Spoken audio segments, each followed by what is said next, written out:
चलिए अब देखते हैं फटाफट अंदाज में खबरें।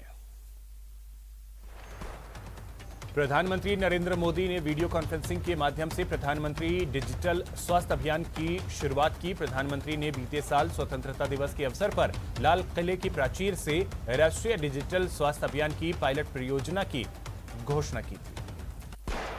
प्रधानमंत्री डिजिटल स्वास्थ्य अभियान का राष्ट्रव्यापी शुभारंभ NHA की आयुष्मान भारत प्रधानमंत्री जन आरोग्य योजना की तीसरी वर्षगांठ के साथ किया जा रहा है। आधार कार्ड या मोबाइल नंबर का उपयोग करके आपकी आईडी बनाई जाएगी। यह आईडी हेल्थ रिकॉर्ड रखने में मदद करेगी।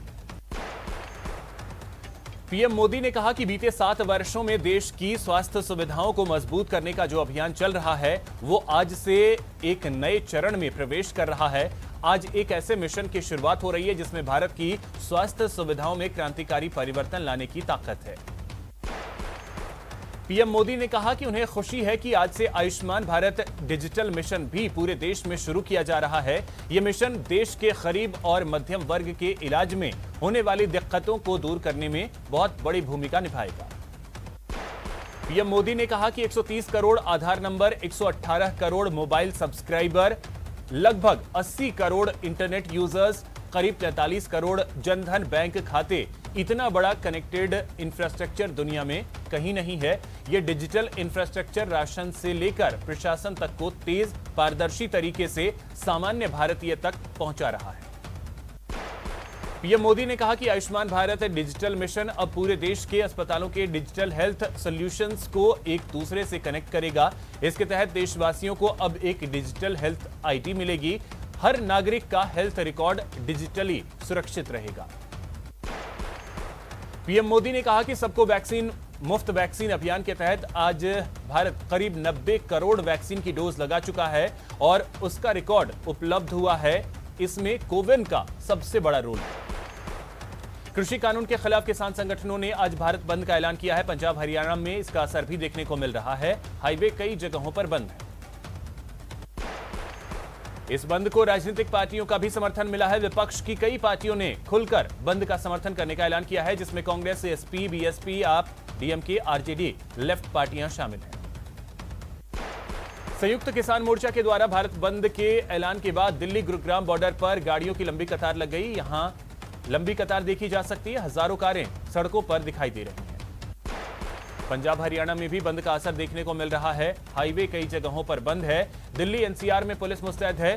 गाजीपुर और नोएडा बॉर्डर पर पुलिस की तैनाती बढ़ा दी गई है। किसान आंदोलन को देखते हुए दिल्ली पुलिस ने लाल किले की दोनों तरफ से रास्ते को बंद कर दिया है। आंध्र प्रदेश में वाम दलों ने 3 कृषि कानूनों के खिलाफ आज भारत बंद का पालन करने के लिए विजयवाड़ा बस स्टेशन के सामने विरोध प्रदर्शन किया। तीनों कृषि कानूनों के विरोध में श्रीगंगानगर के किसान एक बार फिर सक्रिय हो गए हैं। संयुक्त किसान मोर्चा के आह्वान पर आज किसान संगठनों ने चक्का जाम किया। तीनों कृषि कानूनों के खिलाफ चल रहे आंदोलन के बीच किसानों ने भारत बंद बुलाया है। इस दौरान किसान अलग अलग हाईवे पर चक्का जाम कर रहे हैं।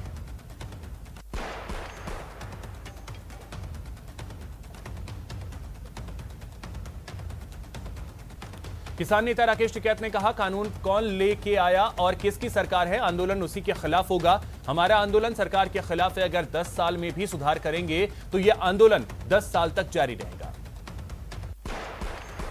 भारत बंद के समर्थन में राहुल गांधी ने ट्वीट किया है। उन्होंने कहा है कि किसानों का अहिंसक सत्याग्रह आज भी अखंड है। किसान आंदोलन को लेकर शिवसेना नेता संजय राउत ने केंद्र पर निशाना साधा और कहा कि किसान 1 साल से आंदोलन कर रहे हैं। यह किसानों का बंद है। देश की जनता पूरी भावनाओं के साथ किसानों के साथ है। उद्योग तो वैसे ही बंद है। केंद्रीय मंत्री मुख्तार अब्बास नकवी ने किसान आंदोलन पर कहा कि केंद्र सरकार ने किसानों से हमेशा बातचीत का रास्ता अपनाया है। एमएसपी बढ़ रही है। मंडियां भी फल फूल रही हैं। जितनी भी आशंकाएं और अफवाहें थी उनका समाधान हो गया है। जो लोग हंगामा कर रहे हैं वे किसानों का नुकसान कर रहे हैं। आज संयुक्त किसान मोर्चा ने भारत बंद का ऐलान किया है। कृषि कानून के खिलाफ किसान आज पूरे देश में प्रदर्शन कर रहे हैं। वहीं भारत बंद का असर प्रदेश के कई जिलों में भी देखने को मिल रहा है। भारत बंद का असर ट्रेन की आवाजाही पर भी देखने को मिल रहा है। अमृतसर फिरोजपुर डिवीजन में 25 ट्रेनें देर से चल रही हैं। हरियाणा के बहादुरगढ़ में भी भारत बंद का असर देखने को मिल रहा है। यहां किसान बहादुरगढ़ रेलवे स्टेशन पहुंचे और रेलवे ट्रैक पर धरना दिया। दोपहर 1:56 पर देखिए सहकारिता मंत्री उदयलाल आंजना का exclusive interview input editor Amit Bhatt के साथ।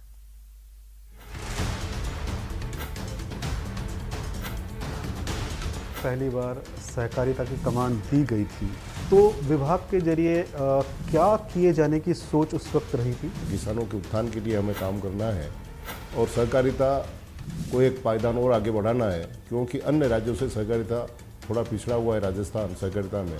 विपक्ष के आरोप हैं कि जो ऋण माफी का जो वायदा था वो पूरा नहीं हुआ है। तो जो बैंक हमारे अधीन है उन्हीं की तो हम माफ़ करेंगे। हम भारत सरकार के बैंकों की हम कैसे ऋण माफ़ कर सकते हैं? किसानों को लोन मिलना आसान हो सहकारी समितियां उनसे, उसके लिए आपके विभाग की क्या कार्य योजना है? जो आपने मुद्दा उठाया वो सही था, पर लोन के लिए भटकना पड़ता था, लेकिन आज की तारीख में ऋण के लिए कहीं भटकने की आवश्यकता नहीं है। चलिए अब देखते हैं फटाफट अंदाज में खबरें।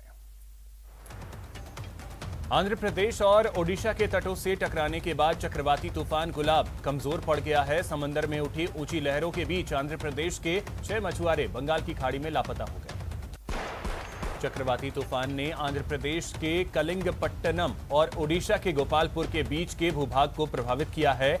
आईएमडी के मुताबिक चक्रवात की चेतावनी और उत्तर आंध्र प्रदेश और दक्षिण ओडिशा के तटीय इलाकों के लिए जारी की गई है। दोनों ही राज्यों के तटीय इलाकों के पास तेज बारिश शुरू हो गई है। आंध्र प्रदेश के विशाखापत्तनम में भी गुलाब तूफान का असर देखने को मिला। यहां तेज बारिश से कई इलाकों में जलभराव की स्थिति बन गई।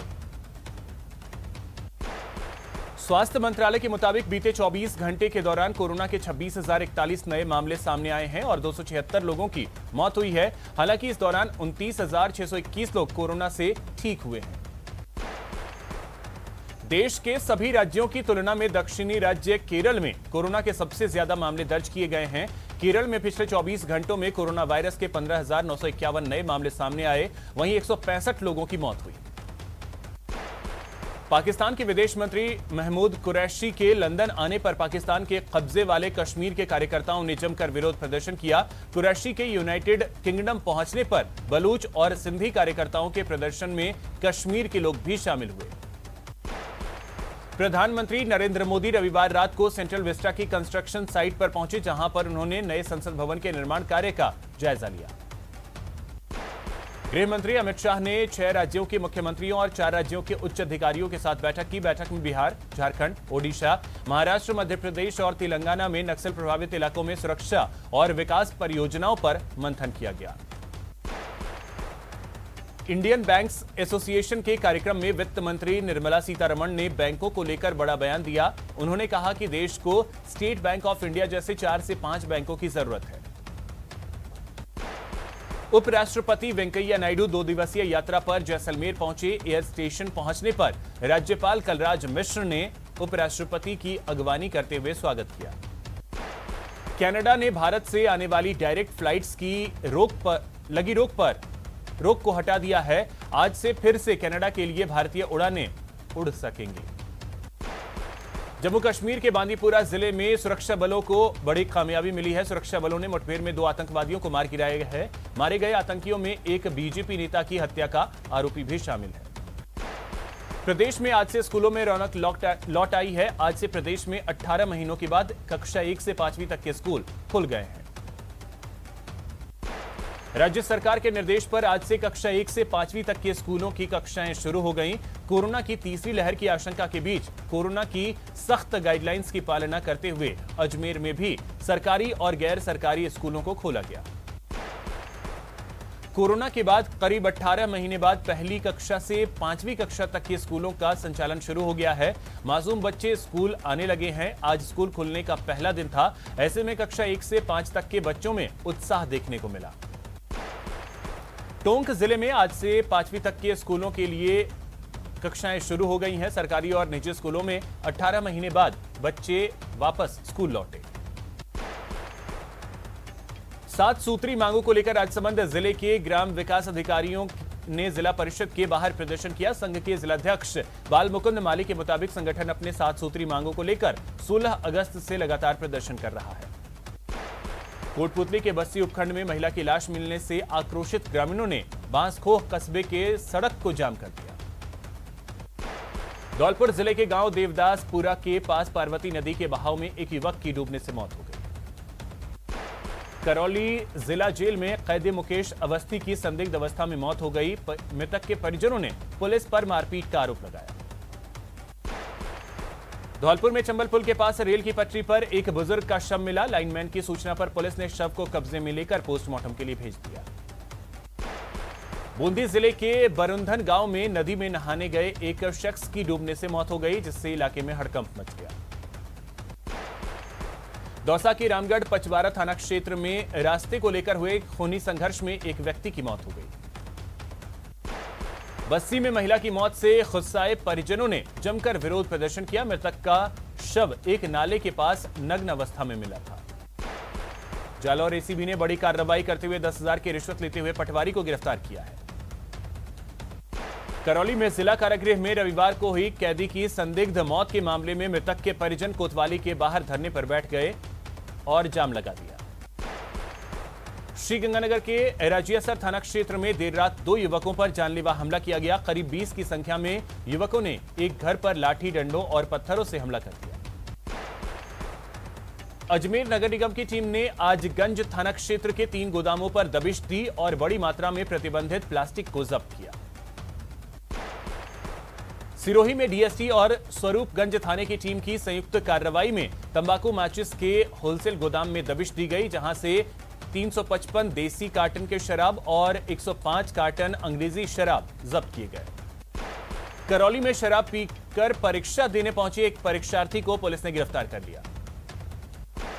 सिरोही शहर के शांतिनगर में रहने वाले व्यापारी महेश कुमार टांग के घर में शनिवार रात को 2 नकाबपोश बदमाश रिवॉल्वर लेकर घुस गए। इस दौरान दंपत्ति के चिल्लाने पर आस पड़ोस के लोग इकट्ठा हो गए। ऐसे में घबराकर दोनों नकाबपोश पिछले दरवाजे से भाग गए।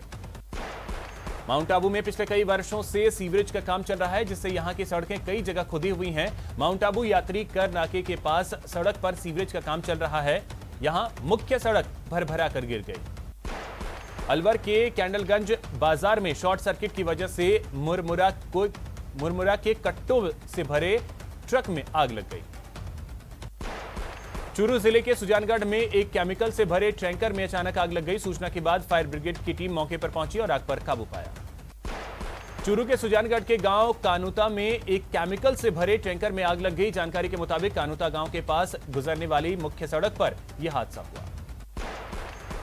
प्रतापगढ़ जिले में हुई बारिश ने काफी कहर बरपाया है। जिले के रट्ठांजना थाना क्षेत्र के खेरी मंगरी गांव में आकाशीय बिजली गिरने से 14 बकरियों की मौत हो गई।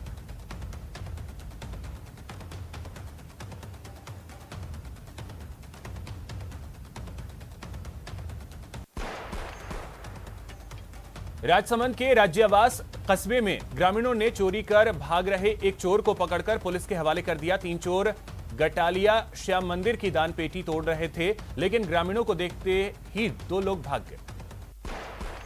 भरतपुर में मौसम में अचानक बदलाव देखा गया। यहां मुख्यालय सहित आसपास के इलाकों में जमकर बारिश हुई। राजसमंद जिला मुख्यालय पर रविवार को मूसलाधार बारिश हुई, जिससे पूरा शहर पानी पानी हो गया। कोटा में बारिश के बाद से ही डेंगू का खतरा बढ़ता जा रहा है। आए दिन बड़ी तादाद में डेंगू के नए पॉजिटिव मरीज मिल रहे हैं। बूंदी जिले में रीट परीक्षा के बाद परीक्षार्थियों के घर वापस लौटने का सिलसिला जारी है। परीक्षार्थियों को रवाना करने में जुटे परिवहन विभाग के अधिकारी परीक्षार्थियों की संख्या के अनुपात में वाहनों की व्यवस्था कर उन्हें वापस भेज रहे हैं।